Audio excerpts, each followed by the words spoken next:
वे कह रहे हैं मैं गंगा की तरह पवित्र हूँ, इसका उल्टा है। इसका अर्थ ये लगाना चाहिए कि हे राम तेरी गंगा मोदी जी की तरह मैली हो चुकी है। मोदी जी की जो शिक्षा चल रही है वो नाथूराम गोडसे सावरकर के नागपुर सेंटर से चल रही है, जहां से आतंकवाद फैल रहा है। गुजरात उसका सबूत है कि भाईचारा, मोहब्बत और अमन और किसान के लिए हर नागरिक का काम है कि वो सड़क पे आए। और जैसे अंग्रेजों के खिलाफ लड़ाई लड़ी थी मोदी और आरएसएस के खिलाफ हमें ये लड़ाई लड़ना पड़ेगी। धर्म, मंदिर, मस्जिद से कोई हमारा वो लेना देना नहीं, सबके अपनी अपनी आस्था है, सबको अपने धर्म मनाने का अधिकार है। हमारी इस देश की जनता से अपील है कि आइए देश को बचाइए। मध्य प्रदेश में मिसगाइड कर रहे हैं किसानों को, और वहाँ हमारा पंजाब का किसान, वहाँ पर 30 किसान मारे गए।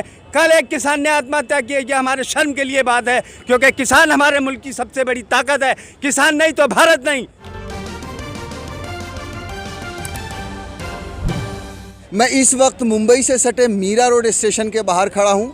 मेरे पीछे अगर आप देखें तो ये यहाँ पर भी किसानों के समर्थन में, किसान जो बिल की वापसी के लिए विरोध कर रहे हैं सरकार से, उनके समर्थन में लोग खड़े हुए हैं। आज जमा हो रहे हैं धीरे धीरे। अभी शाम है, बहुत सारे लोग यहाँ पर आ रहे हैं। यहाँ पर बहुत नुक्कड़ नाटक होने वाला है, बहुत सारे कवि लोग इसमें हिस्सा लेने जा रहे हैं। हमारे साथ कुछ लोग मौजूद हैं, हम उनसे बात करेंगे।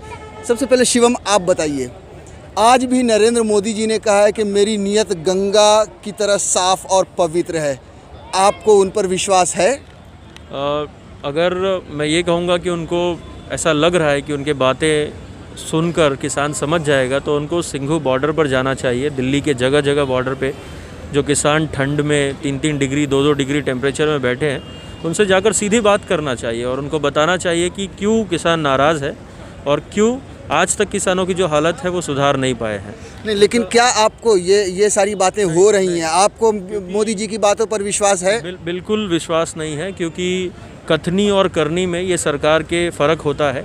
आज भी आप देखेंगे कि एक तरफ वो कहते हैं कि हम किसानों से खुले दिल से चर्चा करने के लिए तैयार है, और दूसरी तरफ उनके मंत्री जो है वो लगातार ऐसी बात करते हैं जो किसानों के खिलाफ है।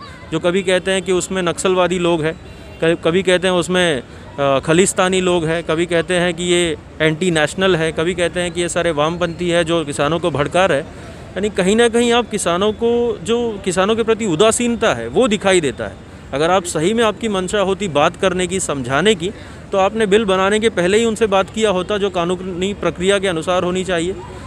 आपने किसानों के संगठनों की आवाज़ को अपने साथ शामिल किया होता, और साथ में आज भी आप ईमानदारी से कोशिश करते। ये नहीं होता कि ये टोकनिज़म होना चाहिए कि आप स्पीकर पे जाके कुछ और बोलते हो, स्टेज पर कुछ और बोलते हो, और आप किसानों की जो ज़रूरी मुद्दे हैं उस पर आप बात करने के लिए तैयार नहीं है। आज किसान ऐसे नहीं है, वो सिंघू पे बॉर्डर पे बैठे हुए जो किसान हैं वो सिर्फ झंडा लेकर या अपना सीधा सामान लेकर वहाँ चले नहीं गए हैं। उन्होंने वो कानून के बारे में पढ़ा है और वो उस कानून के जो तकलीफ़ें हैं उससे वाकिफ़ है, इसलिए वो वहाँ पर गए हैं। तो महाराष्ट्र में गाँव में गए हुए हैं। हमको पता है कि आज अगर सरकार कहती है कि कॉन्ट्रैक्ट फार्मिंग बहुत हद तक सक्सेसफुल है, तो महाबलेश्वर में चले जाए। स्ट्रॉबेरी के किसानों की हालत देखिए, रिलायंस ने क्या करके रखा है वहाँ पर। आप हमी भाव की बात करते हैं कि आप एमएसपी की बात करते हैं। एमएसपी आज भी रेशियो निकालने के पता चल जाएगा कि हमारे गांव में भी हम लोग बेचने की कोशिश करते हैं। हम भी किसान परिवार से, हम लोग हर साल, मेरे मामा हैं, चाचा है, हर साल हम लोग फ़ोन पे बात करते हैं, क्या एमएसपी आपको मिला? नहीं मिला।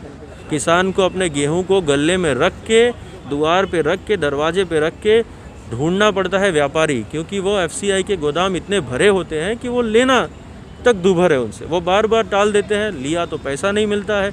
तो ये सारी जो तकलीफ़ें हैं उनके ऊपर तो रियल जो इश्यूज़ हैं उनके ऊपर तो बात करने को तैयार नहीं। आज आपको सही अगर मायने में आपको पता चले तो हम शहर में क्यों विरोध कर रहे हैं, ये सवाल होना चाहिए।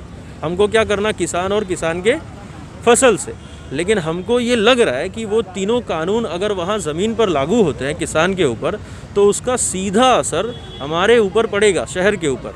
जो एसेंशियल रिक्वायरमेंट है, जो अनाज है, उसकी कीमत जो आसमान छुएगी, तो वो हमारी जेब ढीली होगी। ये सिर्फ किसानों का मुद्दा नहीं है। आज अगर रिलायंस और अदानी या गोदरेज जैसी कंपनियां किसानों की तरफ जाएंगी और पूरे मार्केट को मोनोपोलाइजेशन की तरफ, एकाधिकार की तरफ ले जाएंगी, तो जब एकाधिकार करने के बाद रेट बढ़ेगा, वो हमारे जेब के ऊपर असर पड़ेगा।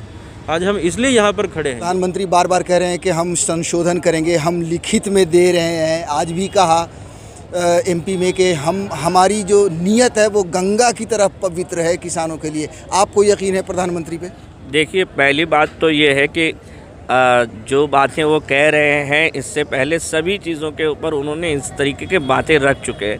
आपको याद होगा कि डीमोनेटाइजेशन को उन्होंने अमल में लेकर आने की बात कही थी, तो कहा था इससे काला धन समाप्त हो जाएगा, इससे जो है आतंकवादी समस्याएं ख़त्म हो जाएंगी। लेकिन आप 2014 से लेकर अब तक जो है, जब से डीमोनेटाइजेशन लागू हुआ है उसके बाद भी जो है वो इस तरीके की घटनाएं होती रह रही हैं, आतंकवाद या तमाम तरीके की चीज़ें। तो उनका जो नकली नोट भी मिल रहे हैं, नकली नोट, यानी जिसके अंदर आप कहते हैं कि चिप्स लगे हुए, अंजना ओम कश्यप कहती थी कि इसके अंदर जो है चिप्स लगी होंगी, ये ऐसा पकड़ लिए जाएंगे। तो जो भी आप डीमोनेटाइजेशन से लेकर अभी तक का जो है आप सपना दिखाते आए हैं और लोगों से वादा करते आए हैं, वो तमाम वादे जो है वो फेल हुए हैं। इसलिए आज जब किसान जो है अपनी बात पर अड़ा हुआ है तो वो भी अपना सब कुछ लगा कर बैठा हुआ है। उसको समझ में आ रहा है कि सरकारें किस तरीके से जो है, मोदी सरकार किस तरीके से जो है, उसके कथनी और करनी में जो फ़र्क है उसका नुकसान जो है सीधा वो किसानों को होने वाला है। आज जब एमएसपी होने के बाद भी जो है 5 से 7% ही किसानों को फ़ायदा हो रहा है। इस तरीके से सरकार झूठ पर झूठ बोल रही है। वो बोल रही है तीनों अध्यादेश के अंदर हम संशोधन करेंगे। आपको मालूम होना चाहिए कि जीएसटी जो है, जीएसटी जिसने व्यापारियों की कमर तोड़ दिया, उसके अंदर कितने सारे संशोधन उन्होंने किए। यानी आप जब भी कोई लॉ लाते हैं तो वो फुल ऑफ एरर रहता है और फिर आप क्या करते हैं, एरर एंड करेक्शन करते हैं। यानी जब लोग बोलेंगे अरे गलत है तो बोला मैं सही कर रहा हूँ। मतलब ये है कि ग्राउंड लेवल पर जब आप जीएसटी लाए, डिमोनेटाइजेशन लाए, तमाम तर चीज़ें आप करते वक्त जो है किसी को भी पूछते नहीं हैं। इसका मतलब ये हुआ, मतलब ये है कि हमेशा से पीएम साहब हमारे झूठ बोलते रहे, इसलिए अब यकीन नहीं है किसी को भी। बिल्कुल यकीन नहीं है। और मैं कहता हूं कि पूरे देश के लोग जो है अपनी गहरी नींद से जागने की ज़रूरत है। कोरोना वायरस को लेकर उन्होंने जो बोला था कि हम जो है 21 दिन में ये जंग जीत जाएंगे, जबकि आज हम दिसंबर में हैं और लॉकडाउन पूरी तरीके से खुलने को तैयार नहीं हो रहा है। तो ये समझ लीजिए कि सरकार की कथनी और करनी में कितना फ़र्क है। पीएम केयर्स के अंदर जो जमा पैसा है उसका कोई हिसाब किताब देने को तैयार नहीं है। तो किसानों का उनके ऊपर शक करना वाजिब है और वाजिब है। मोदी जी ने बोला रेल के अंदर जो इलेक्शन 2014 से पहले कोई भी हम जो है इसके अंदर क्या नहीं करेंगे, प्राइवेटाइजेशन नहीं करेंगे, लेकिन सब प्राइवेट हो रहा है। फौज के अंदर उन्होंने क्या बोला, फौज के अंदर जो है देश की डिफेंस के साथ किसी तरीके की सौदेबाजी नहीं होगी और वहाँ पर भी अडानी और अंबानी। और एक चीज़ मैं बता दूं खाली कि हर एक बिल जो है वो एक पर्टिकुलर कैपिटलिस्ट क्लास के लिए लेकर आ रहे हैं, जियो अडानी अंबानी के लिए लेकर आ रहे हैं। अब राफेल जो है वो बन जाता है। राफेल की डीलिंग कब होती है? एक हफ्ता पहले, जैसे कि आप ये फार्म बिल को देख रहे हैं। पहले अडानी साहब जो है लाखों एकड़ ज़मीन हरियाणा और पंजाब में हड़प लेते हैं, वहाँ पर अपनी मंडियाँ बनाना शुरू कर देते हैं। अब मंडियाँ बन गई है, जल्दी से उनको थोड़ा भी नुकसान नहीं होना चाहिए, इसलिए जो है फार्म बिल लेकर आते हैं, चोरी के रास्ते से उसको पास कराते हैं। हम शहरों में रहने वाले लोग भी बेवकूफ़ नहीं हैं मोदी जी, और हम इसका कड़ा निंदा करते हैं और आगे आने वाले समय में जो है हम इसको और आगे लेकर जाएंगे। ये मुंबई में यहाँ तो खेती नहीं हो रही है, पर हम आप लोगों को देख रहे हैं, किसानों के समर्थन में खड़े हैं। क्या प्रोग्राम है ये, क्या आप लोग कर रहे हैं, थोड़ा सा उसके बारे में बताइए। देखिए, किसानी अगर खेती मुंबई में नहीं होती है तो जो हम लोग खाते हैं तो किसानी लाते हैं, बिल्कुल, जिनका दिया हुआ है। हम यहाँ पे सांस्कृतिक और कल्चरल इवेंट के माध्यम से लोगों को अवेयर करना चाहते हैं कि फार्म बिल को क्यों वापस लेना चाहिए, हम किसानों के साथ क्यों खड़े हैं, वो चीज़ों को लोगों तक पहुँचाना चाहते हैं। क्योंकि अगर हम इतिहास के माध्यम से भी लोगों को ये बताएं कि ये फार्म बिल क्यों ठीक नहीं है, कॉन्ट्रैक्ट फार्मिंग के ड्रॉबैक क्या हैं, तो सबसे बड़ा हमारे पास एग्जाम्पल 19वीं सदी का चंपारण रहा है। इतिहास की किताबों में चंपारण दर्ज है कि जब नील की खेती, इंडिगो की खेती हर 20 खटिया ज़मीन पे 3 खटिया की जाती थी, तब भी पूरी ज़मीन जो बंजर पड़ जाती थी। और उसके बाद जब 1865 में उस नील का सब्सिट्यूट जर्मनी में आ गया तो मार्केट पूरे यूरोपियन मार्केट का, ईस्ट इंडिया कंपनी का मार्केट गिरने लगा। तो उन्होंने उस मार्केट को, लॉस को कवर करने के लिए किसानों को जो वेतन दिया जाता था, जो पैसा दिया जाता था, वो गिरा दिया। जब तक कोई सरकार का काम होता है कि वेलफेयर किया जाए, उद्धार किया जाए, सरकार उसी लिए चुनी जाती है। हम किसी प्राइवेट कंपनी को तो वोट नहीं दे रहे कि आप हमारा भला कीजिए, वो तो अपने प्रॉफिट के लिए काम करेंगे ना। फिर चाहे कितनी भी अच्छी प्राइवेट कंपनी क्यों ना हो या कितनी भी बड़ी मल्टीनेशनल कंपनी क्यों ना हो, सरकार का काम है कि जो कानून था पहले उसमें कमियां थी, ये सब जानते हैं कमियां थी, उस कमी को पूरा किया जाए, ना कि किसी उसको प्राइवेट कंपनी को दे दिया जाए ताकि प्राइवेट कंपनी उसको इलीगल एक्टिविटी को लीगलाइज करके अपनी कंपनियां चलाए। सर आप बताइए कि किसान लोग जो मुहिम चला रहे हैं कि अंबानी, अडानी, बाबा रामदेव को के प्रोडक्ट को बाइकाट कीजिए, आप उनके साथ हैं, आह्वान के साथ? देखिए, उसके तो बिल्कुल साथ हूँ, लेकिन ये बहिष्कारवाद से भी काम चलने वाला नहीं है। अभी सड़क पर बड़ी क्रांति की ज़रूरत है और बहिष्कार करने का जो सिलसिला है, बहुत सी चीज़ों का बहिष्कार हुआ लेकिन परिणाम कोई निर्णायक नहीं हुए। अब निर्णायक लड़ाई का समय है। इनकी झूठ और षड्यंत्र का सिलसिला चलते चलते बेवकूफ़ बनाते बनाते यहाँ तक आए। अब भी अगर ये पाप का घड़ा नहीं फूटता है तो ये बहिष्कारों से काम होने वाला नहीं है। हम पूरी तरह गुलाम हो जाएंगे। आधे गुलाम तो हम हैं ही। ये जो लोग देश के भी टुकड़े कर रहे हैं, असल में टुकड़े गैंग ये हैं। किसानों को बांट रहे हैं, छोटा किसान, बड़ा किसान, ऐसा किसान, वैसा किसान, महाराष्ट्र का किसान, पंजाब का किसान। समाज को बांट रहे हैं वर्गों में, धर्म के नाम से मनुस्मृति का डंडा लेके छोटी जात, बड़ी जात, बांटने वाले, टुकड़े करने वाला गैंग, इनका विरोध करने वाले को टुकड़े गैंग बोल रहा है। तो ये छोटे मोटे बहिष्कार की बात नहीं है, पूर्ण बहिष्कार सरकार का करना है। किसी चीज़ के बहिष्कार से काम चलने वाला नहीं है। मोदी जी बार बार कह रहे हैं कि मेरी जो नीयत है वो गंगा की तरह पवित्र है, आपको यकीन है?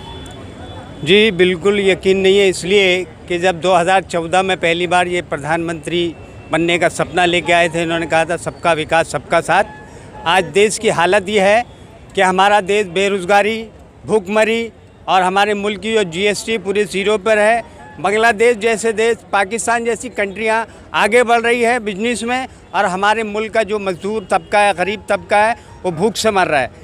GST और नोटबंदी जैसे हालात ने आतंकवाद को और बढ़ावा दिया, काला मनी और बढ़ते गया, आतंकवाद और बढ़ते गया। और दूसरी बात, मोदी जी और इनकी जितनी संस्थाएं जो नागपुर से चल रही है, जो गांधी जी के हत्यारे हैं, वो आज देश में सत्ता में बैठे हैं। और जिस तरह अंग्रेज़ों के ख़िलाफ़ हिंदुस्तान के हर धर्म, हर मज़हब के लोगों ने खड़े होकर विरोध किया था, क्योंकि किसान इस मुल्क के रीढ़ की हड्डी है। किसान मर जाएगा तो भारत मर जाएगा। इनकी पूरी लगाम इसराइल के थ्रू चल रही है और ये देश के हिंदू मुसलमानों को बांटकर इस मुल्क को तबाह कर रहे हैं। गांधी जी ने कहा था मेरा भारत एक गुलिस्तान है, और इस गुलिस्तान को तबाह कर रहे हैं, बारूद बना रहे हैं। क्योंकि मोदी जी की जो शिक्षा चल रही है वो नाथूराम गोडसे सावरकर के नागपुर सेंटर से चल रही है, जहाँ से आतंकवाद फैल रहा है। गुजरात उसका सबूत है, 92 उसका सबूत है। इसलिए हमारे मुल्क के लोगों को चाहिए कि भाईचारा, मोहब्बत और अमन, और किसान के लिए हर नागरिक का काम है कि वो सड़क पे आए। और जैसे अंग्रेज़ों के खिलाफ लड़ाई लड़ी थी मोदी और RSS के खिलाफ, हमें ये लड़ाई लड़ना पड़ेगी। जब इस मुल्क के बच्चों का भविष्य बढ़ेगा। हमारे मुल्क की समस्या किसान है, स्कूल है, अस्पताल है, कॉलेज है, धर्म, मंदिर, मस्जिद से कोई हमारा वो लेना देना नहीं। सबकी अपनी अपनी आस्था है, सबको अपने धर्म मनाने का अधिकार है। हमारी इस देश की जनता से अपील है कि आइए, देश को बचाइए और आने वाले बच्चों का मुस्तकबिल बचाए। और मोदी जैसे लोगों, अमित शाह जैसे और योगी आदित्यनाथ जैसे लोगों से बचने की ज़रूरत है। हमारे देश में आतंकवाद की कोई ज़रूरत नहीं है। आज मैं बताऊं, वो मध्य प्रदेश में मिसगाइड कर रहे हैं किसानों को, और वहाँ हमारा पंजाब का किसान, वहाँ पर 30 किसान मारे गए। कल एक किसान ने आत्महत्या की। ये हमारे शर्म के लिए बात है, क्योंकि किसान हमारे मुल्क की सबसे बड़ी ताकत है। किसान नहीं तो भारत नहीं। ये जो गंगा की तरह पवित्र कह रहे हैं मोदी जी बार बार कि मेरी नीयत गंगा की तरह पवित्र है, आप इसके बारे में क्या आपको यकीन है? देखिए जी, पूरा देश मोदी जी के फार्मूले को समझ चुका है। A=B तो समझ लेना चाहिए B=A। वे कह रहे हैं मैं गंगा की तरह पवित्र हूँ, इसका उल्टा है। इसका अर्थ ये लगाना चाहिए कि हे राम तेरी गंगा मोदी जी की तरह मैली हो चुकी है।